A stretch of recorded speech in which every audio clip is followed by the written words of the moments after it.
Hi മക്കളെ, അപ്പോൾ എഡ്യൂപോർട്ടിന്റെ scholarship ചാകരയിൽ, അതായത് നീറ്റ് ജെഇ റിപ്പീറ്റ് ചെയ്യാൻ ആഗ്രഹിക്കുന്ന കുട്ടികൾക്കുള്ള സ്കോളർഷിപ്പുകളിലെ മൂന്നാമത്തെ ക്രൈറ്റീരിയയാണ് ഇന്ന് നമ്മൾ അനൗൺസ് ചെയ്യുന്നത്. ഏറ്റവും കൂടുതൽ കുട്ടികൾ ആകാംക്ഷയോടെ കാത്തിരിക്കുന്ന ഇസാറ്റ് എക്സാം വഴി എങ്ങനെയായിരിക്കും സ്കോളർഷിപ്പ്. അതിനു മുമ്പ് എന്തുകൊണ്ടാണ് നമ്മൾ ഓൾറെഡി 4 സ്കോളർഷിപ്പ് ക്രൈറ്റീരിയ ഉണ്ടായപ്പം 5ാമതായിട്ട് ഒരു ഇസാറ്റ് എക്സാം നടത്തുന്നതെന്ന് കൂടെ ആദ്യം ഞാൻ പറഞ്ഞുതരാം.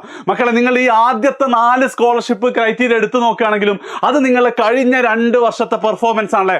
അതായത് +1ലും +2ലും നിങ്ങൾ നന്നായി പെർഫോം ചെയ്തിട്ടുണ്ടെങ്കിൽ നല്ല സ്കോളർഷിപ്പ് കിട്ടും. ഉദാഹരണത്തിന് +1 മാർക്ക് വെച്ച് ഒത്തിരി കുട്ടികൾ സ്കോളർഷിപ്പ് ഓൾറെഡി അവൈൽ ചെയ്ത് കഴിഞ്ഞു. പക്ഷേ നിങ്ങൾ ചിലർക്കൊക്കെ എന്തായിരിക്കും, ചിലപ്പോൾ അറിവില്ലായ്മ കൊണ്ടായിരിക്കാം, ചിലപ്പോൾ നമ്മളെ കൺട്രോളിൽ കാര്യങ്ങൾ നിൽക്കാത്തതുകൊണ്ട് കഴിഞ്ഞ 2 വർഷം നിങ്ങളോട് ഉഴപ്പിപ്പോയിട്ടുണ്ടാവും. പക്ഷെ നിങ്ങൾ ഒരുപാട് ആൾക്കാർ ഇപ്പോഴും ആഗ്രഹിക്കുന്നുണ്ടാവും അതൊക്കെ മായ്ച്ചു കളയണം, അടുത്ത 1 വർഷം നീറ്റിനോ ജെഇക്കോ എവിടെയെങ്കിലും നല്ല സ്ഥാപനത്തിൽ റിപ്പീറ്റ് ചെയ്തിട്ട് ഞാൻ എല്ലാം മറന്നു പഠിക്കും, ഫുൾ ഹാർഡ് വർക്ക് ചെയ്യും, നല്ലൊരു ഗവൺമെൻറ് മെഡിക്കൽ കോളേജിലോ എഞ്ചിനീയറിംഗ് കോളേജിലോ അഡ്മിഷൻ എടുക്കും, പിന്നെ ലൈഫ് സെറ്റാക്കും എന്നാഗ്രഹിക്കുന്ന ഒരുപാട് കുട്ടികളുണ്ട്. അവരെന്തായി പോരുത്, ഒരു സ്കോളർഷിപ്പും കിട്ടാതായി പോരുത് എന്നുള്ളത് കൊണ്ടാണ് നമ്മൾ ഇസാറ്റ് പ്രത്യേകം ശ്രദ്ധിക്കുക. മെയ് 6-ാം തീയതിയാണ് ഇസാറ്റ് നടക്കാൻ പോകുന്നത്. ആൻഡ് ഇത്തവണ ഒരു കാര്യം കൂടെ ഉണ്ട്, നമ്മൾ ഹബീബ് എഡ്യൂക്കെയർ എന്നുള്ള ഒരു സംഘടനയും കൂടെ എന്തുണ്ട് നമ്മുടെ ഇസാറ്റിൽ അസോസിയേറ്റ് ചെയ്യാൻ തീരുമാനിച്ചിട്ടുണ്ട്. അതായത് കുറച്ച് കുട്ടികൾ അവരാണ് എന്ത് ചെയ്യുന്നത്, സ്പോൺസർ ചെയ്യുന്നത്. അപ്പം മെയ് 6-ന് നടക്കുന്ന ഇസാറ്റിൽ എന്ത് ചെയ്യാൻ പറ്റും, നിങ്ങൾക്ക് നല്ല മാർക്ക് സ്കോർ ചെയ്താൽ 100% including hostel and accommodation, food അടക്കം നമ്മൾ ഈ സ്കോളർഷിപ്പിൽ നിങ്ങൾക്ക് ഫ്രീ ആയി തരുന്നുണ്ട്.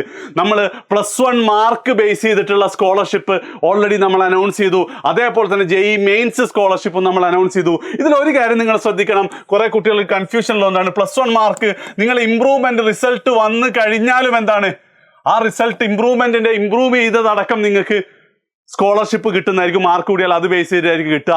അതേപോലെ തന്നെ ഇതിന് പക്ഷേ എന്താണ്, മെയ് 5 വരെ കേട്ടോ വാലിഡിറ്റി ഉള്ളൂ. മെയ് 5-ന് ശേഷം +1 മാർക്ക് ബേസ് ചെയ്തിട്ടുള്ള സ്കോളർഷിപ്പ് നമ്മൾ കൊടുക്കില്ല. ആൻഡ് നിങ്ങൾ രജിസ്ട്രേഷൻ ഫീസ്, ഫുൾ ഫീ ഒന്നും അടക്കേണ്ട. രജിസ്റ്റർ ചെയ്ത് കഴിഞ്ഞാൽ മെയ് 5-ന് മുന്നേ ആയിരിക്കണം നിങ്ങൾ രജിസ്റ്റർ ചെയ്യേണ്ടത്. ആൻഡ് ക്ലാസ് തുടങ്ങുന്നതിന് മുമ്പ് എപ്പോൾ വേണം നിങ്ങൾക്ക് റീഫണ്ട് ചോദിക്കാം, ഫുൾ നിങ്ങൾക്ക് റീഫണ്ട് തരും. ആകെ 5000 രൂപയുള്ളൂ. സോ എത്രയും പെട്ടെന്ന് എന്ത് ചെയ്യുക, അത് നിങ്ങളെ സീറ്റ് ഉറപ്പിക്കാൻ ബെസ്റ്റ് ഓഫ് ദിസ് ആയിരിക്കും. അതാണ് അടുത്തതായിട്ട് എനിക്ക് പറയാനുള്ളത്. നമ്മൾ പറയുന്ന എല്ലാ സ്കോളർഷിപ്പുകളും ഓൺലൈനിനും ഓഫ്ലൈനും അപ്ലിക്കബിൾ ആണ്. ഈ 5-ൽ ഏറ്റവും ബെസ്റ്റ് സ്കോളർഷിപ്പ് നിങ്ങൾക്ക് ഏതാണോ അതാണ് നമ്മൾ നിങ്ങൾക്ക് തരിക. ആൻഡ് ഏറ്റവും അവസാനം നമ്മുടെ ആദ്യത്തെ ബാച്ച് മെയ് 8-ാം തീയതി നമ്മൾ സ്റ്റാർട്ട് ചെയ്യുന്നതായിരിക്കും. നിങ്ങൾ ശ്രദ്ധിക്കുക, 1 വർഷം നിങ്ങൾ സ്പെൻഡ് ചെയ്യാൻ റെഡി ആണെങ്കിൽ ഒത്തിരി ഒന്നും വെയിറ്റ് ചെയ്യാൻ പാടില്ല. നേരത്തെ പഠിച്ചു തുടങ്ങി അതിൻ്റെ അഡ്വാൻറ്റേജ് നിങ്ങൾക്ക് കിട്ടും. ഓട്ട മത്സരമാണിത്. നേരത്തെ ഓടി തുടങ്ങിയാൽ നല്ല റിസൾട്ടിലേക്ക് എത്താം. പിന്നെ മറ്റൊരു കാര്യം കൂടെ എന്നോട് പറയാൻ വിട്ടുപോയതാണ്, റിപ്പീറ്റേഴ്സ്. അതായത് ഈ കഴിഞ്ഞ തവണ +2 കഴിഞ്ഞ് അതിൻ്റെ മുന്നത്തെ +2 കഴിഞ്ഞ റിപ്പീറ്റേഴ്സും സൂപ്പർ റിപ്പീറ്റേഴ്സിനൊക്കെ എഡ്യൂപോർട്ടിൻ്റെ സ്കോളർഷിപ്പ് അവൈൽ ചെയ്യാൻ ഈ ഒറ്റ ഓപ്ഷൻസും ഇല്ല. ഇസാറ്റിലെ നല്ല സ്കോർ മാത്രമാണെന്നും കൂടെ ഞാൻ ജസ്റ്റ് നോട്ട് ചെയ്യാണ്. വളരെ ക്വിക്കായിട്ട് നമ്മളെ ജെഇ മെയിൻസ് വെച്ചിട്ടുള്ള സ്കോളർഷിപ്പ് ഇതാണ്. അതേപോലെ തന്നെ +1 മാർക്ക് ബേസ് ചെയ്തിട്ടുള്ള സ്കോളർഷിപ്പ് ഇതാണ്.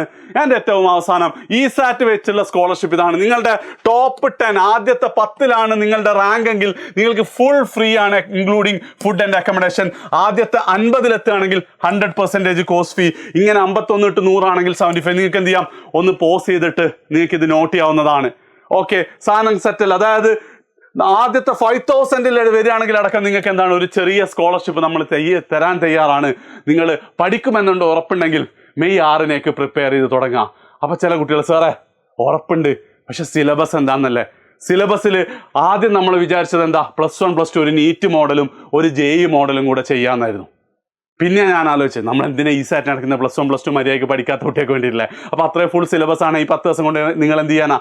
അപ്പോൾ നമ്മൾ എന്താണ്, സിലബസ് ചുരുക്കിയിട്ടുണ്ട്. സിലബസിനെ കുറിച്ചുള്ള വീഡിയോ ഉടനെ വരുന്നതായിരിക്കും. പക്ഷേ 2 ക്ലൂകൾ ഞാൻ തരാം. ഒന്നാമത്തെ ക്ലൂ, നിങ്ങൾക്ക് അറൗണ്ട് അപ്രോക്സിമേറ്റ്ലി 20 ചാപ്റ്റേഴ്സ് നിങ്ങൾക്ക് പഠിക്കാനുണ്ടാവുള്ളൂ. ആൻഡ് അത് മുഴുവൻ നിങ്ങളുടെ +2 എന്നായിരിക്കും. ആൻഡ് സാറേ എനിക്ക് ഇന്ന് മുതൽ പഠിച്ചു തുടങ്ങുന്നതാണെങ്കിൽ നിങ്ങൾക്ക് ഒരു 2ാമത്തെ ക്ലൂ തരാം. ഫിസിക്സ് +2-ലെ ചാപ്റ്റർ 1, ചാപ്റ്റർ 2 ആൻഡ് ചാപ്റ്റർ 3 അതിലുണ്ട്. അപ്പോൾ നിങ്ങൾക്ക് ഇന്ന് പഠിച്ചു തുടങ്ങണമെങ്കിൽ നിങ്ങളിത് നീറ്റ് ആണെങ്കിൽ നീറ്റ് ലെവലും ജെഇ ആണെങ്കിൽ ജെഇ ലെവലും യൂട്യൂബിലൊക്കെ ക്ലാസ്സസ് ഉണ്ടാവും. പഠിച്ചു തുടങ്ങുക. ഉറപ്പായിട്ടും ഈ ഒരൊറ്റ സ്കോളർഷിപ്പും കിട്ടാതെ, ഇതൊന്നും കിട്ടാത്ത ഒരു കുട്ടി സാറേ ഇസാറ്റ് വഴി എനിക്ക് ഫുള്ള് കിട്ടിയിട്ടുണ്ടെന്ന് പറഞ്ഞ് വരുന്നതാണ് ഞാൻ കാണുന്ന കിനാശേരി. അതെന്തായാലും നിങ്ങൾക്ക് എത്തണം. സോ ഇപ്പം തന്നെ രജിസ്റ്റർ ചെയ്യാനുള്ള ഫോം പിൻ ചെയ്തിട്ടുണ്ട്. രജിസ്റ്റർ ചെയ്യാന്ന് മാത്രമല്ല, മുഴുവൻ ഫ്രണ്ട്സിനും ഷെയർ ചെയ്യുക. മെയ് 6 കേരളത്തിലെ 14 ജില്ലകളിലും നിങ്ങളെ തൊട്ടടുത്ത് തന്നെ ഈ സെൻറ്റർ ഉണ്ടാവും, എക്സാം സെൻറ്റർ ഉണ്ടാവും. ഓഫ്ലൈൻ ആയിട്ടായിരിക്കും എക്സാം. ബാക്കി കാര്യങ്ങളൊക്കെ സ്റ്റെപ്പ് ബൈ സ്റ്റെപ്പ് ആയിട്ട് വരും. സോ പഠിച്ചു തുടങ്ങുക. ഫിസിക്സിലെ ആദ്യത്തെ 3 ചാപ്റ്റേഴ്സ് ഉണ്ടാവും, 20 ചാപ്റ്റേഴ്സ് ഉണ്ടാവും. വിചാരിച്ചാൽ തീർക്കാൻ പറ്റും. 20 ചാപ്റ്റർ 10-12 ദിവസമുണ്ട്. ഓക്കെ, അപ്പം കാണാം. ബൈ.